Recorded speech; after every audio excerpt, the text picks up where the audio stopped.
Saudara-saudari yang terkasih, kesombongan adalah awal dari kejatuhan. Seekor tikus lahir dan hidup di sebuah persawahan yang penuh dengan padi-padi yang menguning.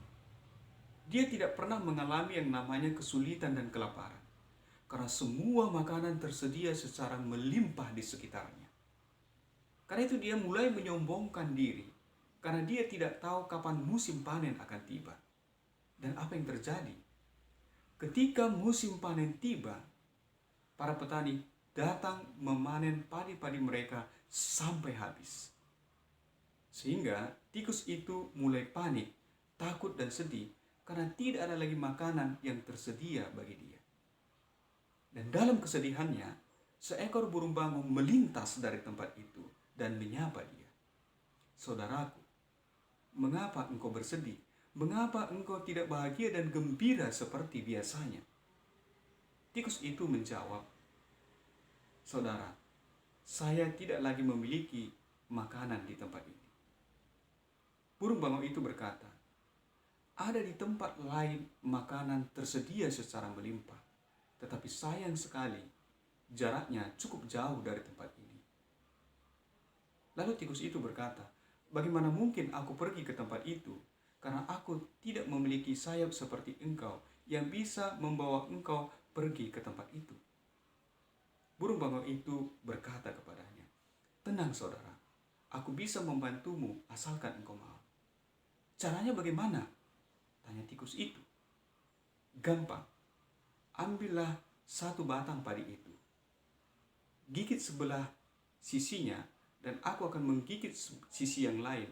Dan dengan demikian, aku akan membawa engkau terbang ke tempat itu. Dan mereka melakukannya. Sembari mereka di tengah jalan, segerombolan burung melintas dan memuji ide cemerlang itu. Mereka berkata, dari manakah ide cemerlang itu? Dan dengan kesombongannya, tikus itu segera menyambut dan berkata, tentu ide saya, bukan ide si bodoh ini. Apa yang terjadi? Ketika dia berbicara, maka dia melepaskan gigitannya pada batang padi itu dan dia terjatuh. Kisah ini mengajarkan kepada kita bahwa jatuhnya seseorang belum tentu karena kesalahan orang lain, tetapi bisa jadi karena kesalahan kita sendiri, karena kesombongan kita sendiri.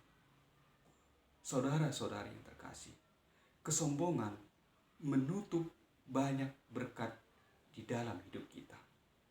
Sementara kerendahan hati membuka berkat-berkat itu untuk mengalir dalam hidup kita, sehingga kita memiliki berkat, rahmat, dan kebaikan Tuhan secara melimpah. Karena itu pada kesempatan baik ini, saya menyapa dan mengundang kita semua untuk menumbuhkan kerendahan hati di dalam diri kita, sehingga berkat Tuhan tidak pernah terhalang. Sebaliknya, berkat itu mengalir secara melimpah di dalam diri kita. Jangan jatuhkan diri kita karena kesombongan yang kita pelihara dalam hati. Sebaliknya, marilah kita tumbuhkan kerendahan hati di dalam diri kita agar berkat Tuhan melimpah di dalam hidup kita. Semoga rahmat dan kasih Tuhan selalu menyertai kita sepanjang hari ini. Sekian dan terima kasih.